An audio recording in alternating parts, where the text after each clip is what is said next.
Hello and welcome to Another World Audiobooks. If this is your first time joining us, what the heck are you doing not started at the beginning? Second of all, check out the backlist. If you enjoy free audiobooks, we've got a bunch of them here on the podcast. You can actually get a full free version of an audiobook if you want to go to anotherworldaudiobooks.com and go to the form there's I think it's just a button that says get your free audiobook or something like that. You can actually request a full free audiobook and I will send it right to you. So that's what it's all about here in Another World, is giving you guys free audiobooks. Hope you enjoy it, and hope you're enjoying Sam Collins guest narrating here on the podcast. I'm sure some feedback would be awesome if you want to send some of that my way or Sam's way. I'm sure that would just make our days. Or leave a review of the podcast. Anything like that just goes a long ways in just helping us know that we're on the right track here. So without further ado, let's jump into the next chapter of The War of the Worlds. Chapter 8. Dead London. After I had parted from the artilleryman, I went down the hill and by the high street across the bridge to Fulham. The red weed was tumultuous at that time and nearly choked the bridge roadway, but its fronds were already whitened in patches by the spreading disease that presently removed it so swiftly. At the corner of the lane that runs to Putney Bridge Station, I found a man lying. He was as black as a sweep with the black dust, alive, but helplessly and speechlessly drunk. I could get nothing from him but curses and furious lunges at my head. I think I should have stayed by him but for the brutal expression of his face.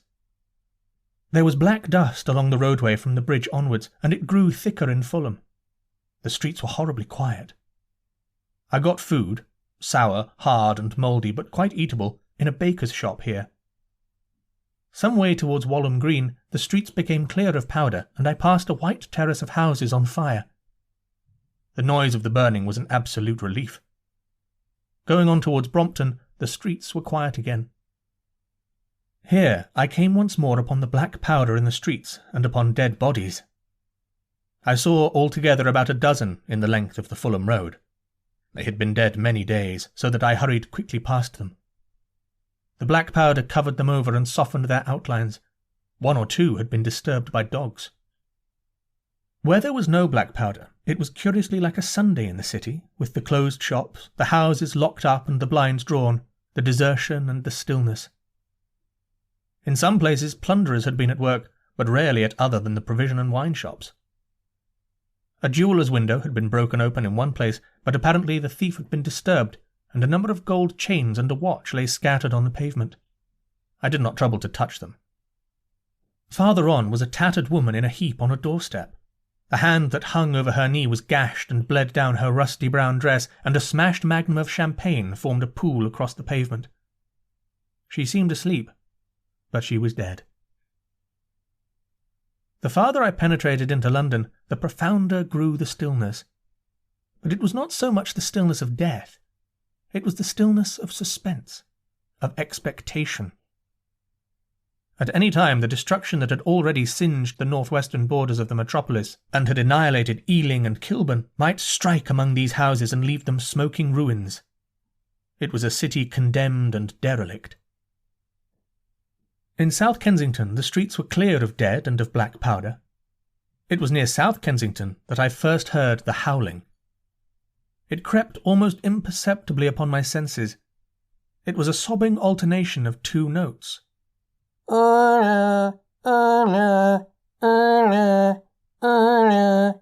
Keeping on perpetually. When I passed streets that ran northward, it grew in volume, and houses and buildings seemed to deaden and cut it off again. It came in full tide down Exhibition Road. I stopped, staring towards Kensington Gardens, wondering at this strange, remote wailing. It was as if that mighty desert of houses had found a voice for its fear and solitude.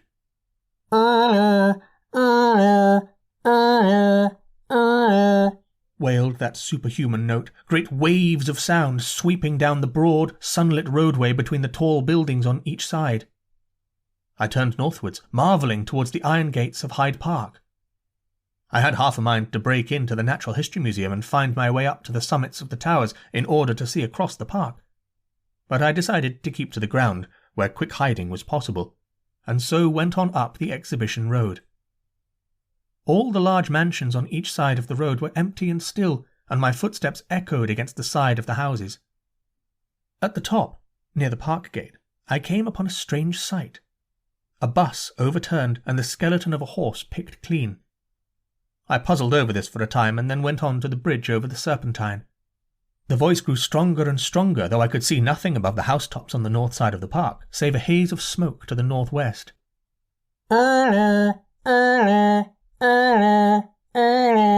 Cried the voice, coming, as it seemed to me, from the district about Regent's Park. The desolating cry worked upon my mind. The mood that had sustained me passed. The wailing took possession of me. I found it was intensely weary, footsore, and now and again hungry and thirsty. It was already past noon. Why was I wandering alone in this city of the dead? Why was I alone when all London was lying in state and in its black shroud? I felt intolerably lonely.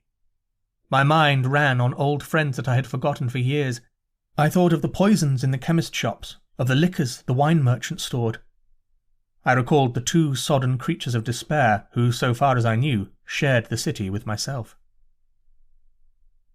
I came into Oxford Street by the Marble Arch, and here again were black powder and several bodies, and an evil, ominous smell from the gratings of the cellars of some houses. I grew very thirsty after the heat of my long walk. With infinite trouble I managed to break into a public house and get food and drink. I was weary after eating, and went into the parlour behind the bar and slept on a black horsehair sofa I found there. I woke to find that dismal howling still in my ears.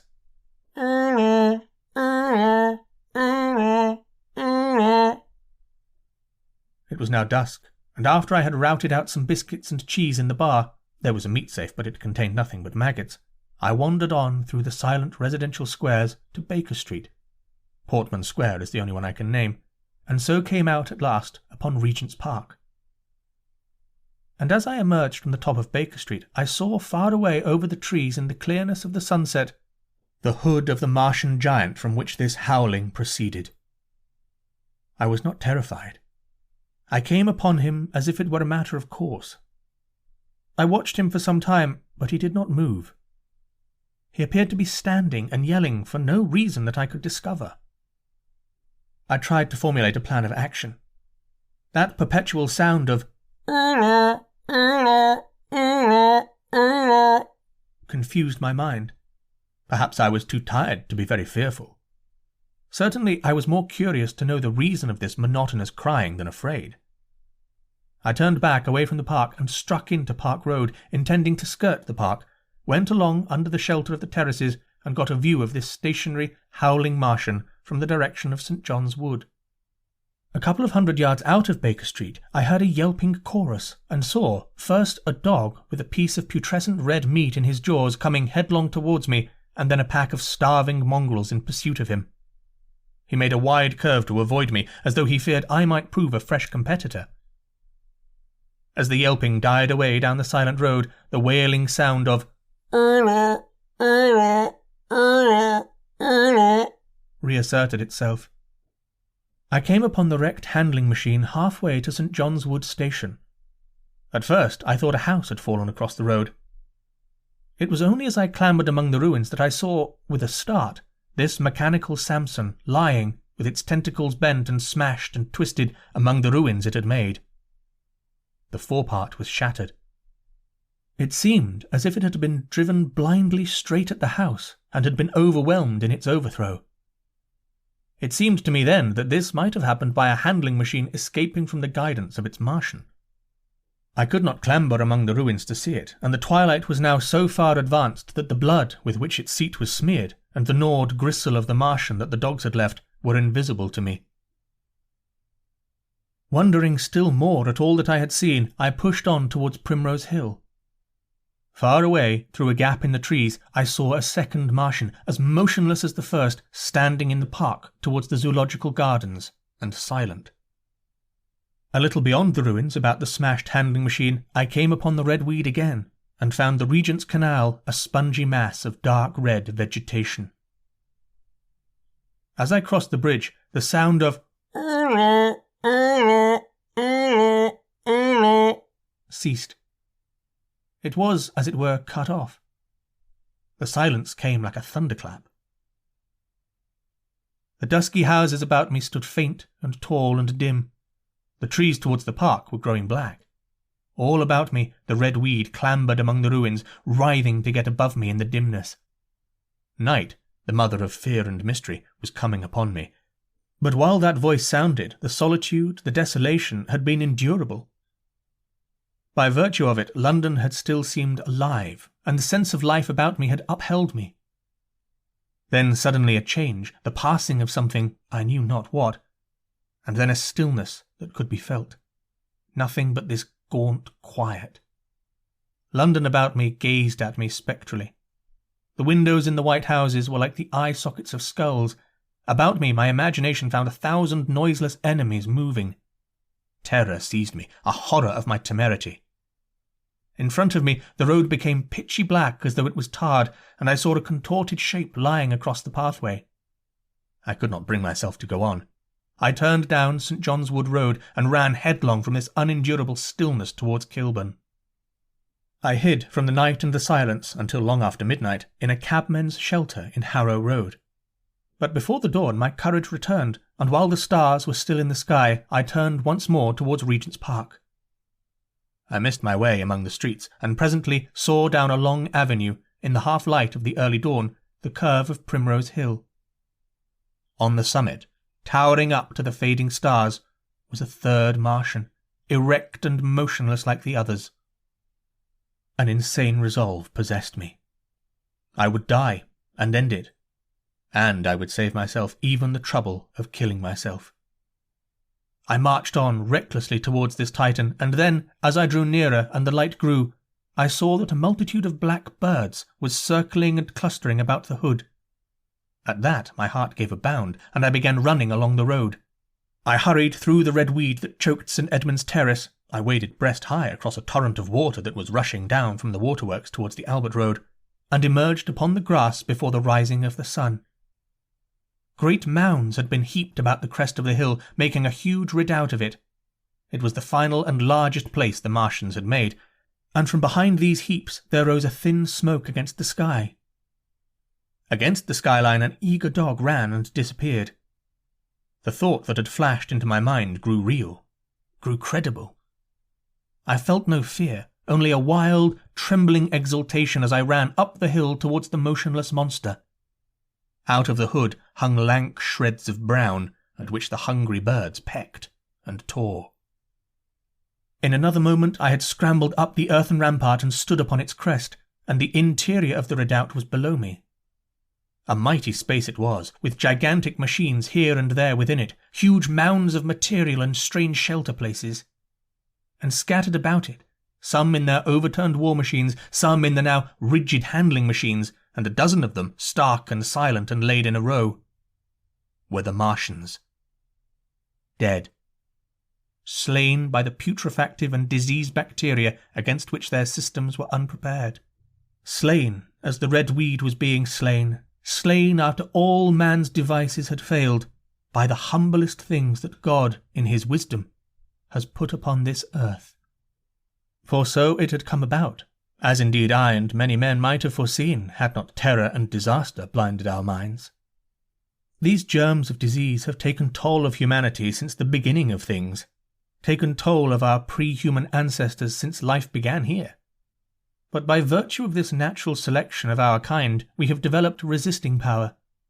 To no germs do we succumb without a struggle, and to many, those that cause putrefaction in dead matter, for instance, our living frames are altogether immune. But there are no bacteria in Mars, and directly these invaders arrived, directly they drank and fed, our microscopic allies began to work their overthrow.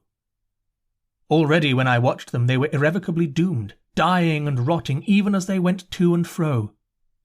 It was inevitable. By the toll of 1 billion deaths man has bought his birthright of the earth, and it is his against all comers.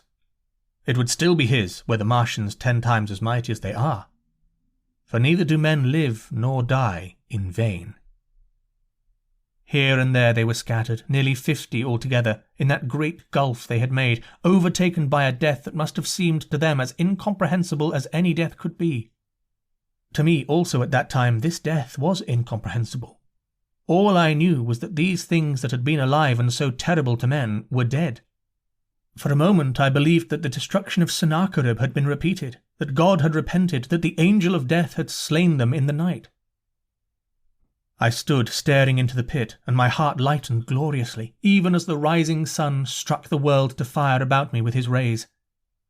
The pit was still in darkness. The mighty engines, so great and wonderful in their power and complexity, so unearthly in their tortuous forms, rose weird and vague and strange out of the shadows towards the light. A multitude of dogs, I could hear, fought over the bodies that lay darkly in the depth of the pit far below me. Across the pit, on its farther lip, flat and vast and strange, lay the great flying machine with which they had been experimenting upon our denser atmosphere when decay and death arrested them. Death had not come a day too soon. At the sound of a cawing overhead, I looked up at the huge fighting machine that would fight no more forever, at the tattered red shreds of flesh that dripped down upon the overturned seats of the summit of Primrose Hill. I turned and looked down the slope of the hill to where, enhaloed now in birds, stood those other two Martians that I had seen overnight, just as death had overtaken them. The one had died, even as it had been crying to its companions. Perhaps it was the last to die, and its voice had gone on perpetually until the force of its machinery was exhausted. They glittered now, harmless tripod towers of shining metal in the brightness of the rising sun. All about the pit, and saved as by a miracle from everlasting destruction, stretched the great mother of cities. Those who have only seen London veiled in her sombre robes of smoke can scarcely imagine the naked clearness and beauty of the silent wilderness of houses. Eastward, over the blackened ruins of the Albert Terrace and the splintered spire of the church, the sun blazed dazzling in a clear sky, and here and there some facet in the great wilderness of roofs caught the light and glared with a white intensity. Northward were Kilburn and Hampstead, blue and crowded with houses. Westward the great city was dimmed, and southward, beyond the Martians, the green waves of Regent's Park, the Langham Hotel, the dome of the Albert Hall, the Imperial Institute, and the giant mansions of the Brompton Road came out clear and little in the sunrise, the jagged ruins of Westminster rising hazily beyond. Far away and blue were the Surrey hills, and the towers of the Crystal Palace glittered like two silver rods. The dome of St. Paul's was dark against the sunrise and injured, I saw for the first time, by a huge gaping cavity on its western side.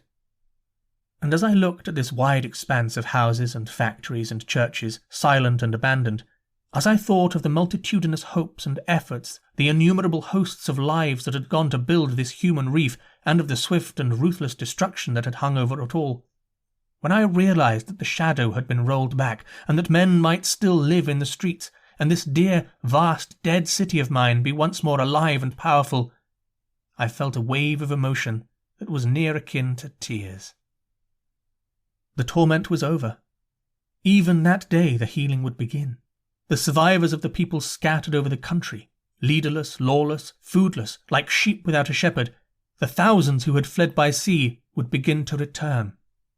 The pulse of life, growing stronger and stronger, would beat again in the empty streets and pour across the vacant squares. Whatever destruction was done, the hand of the destroyer was stayed.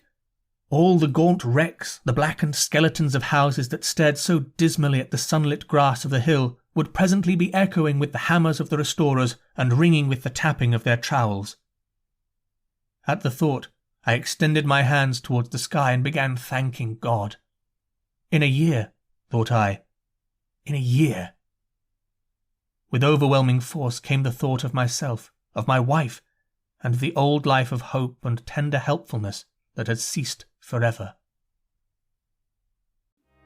I'm not sure where it'll be in production when this audiobook or when this episode drops, but I have just finished an actual or a non-podcast audiobook, I guess you call it that. So I actually did it for an author. Her name is Nikki Moxie. You want to check it out. Sheriff and Priest is the name of the audiobook that I'm doing. It won't be on the podcast here because it's not in the public domain. So it's an actual published book here that I got to narrate. It was a lot of fun. If you want to check it out, definitely do that. I think it's going to to be on Amazon and Audible and all that sort of thing. Like I said, I'm not sure quite where it's at in the process there, but if you look up Nikki Moxey, Moxey, I believe, then you can check out her stuff in the audiobook coming soon to an audiobook place near you. But in the meantime, we'll continue on with the free audiobooks here on the podcast.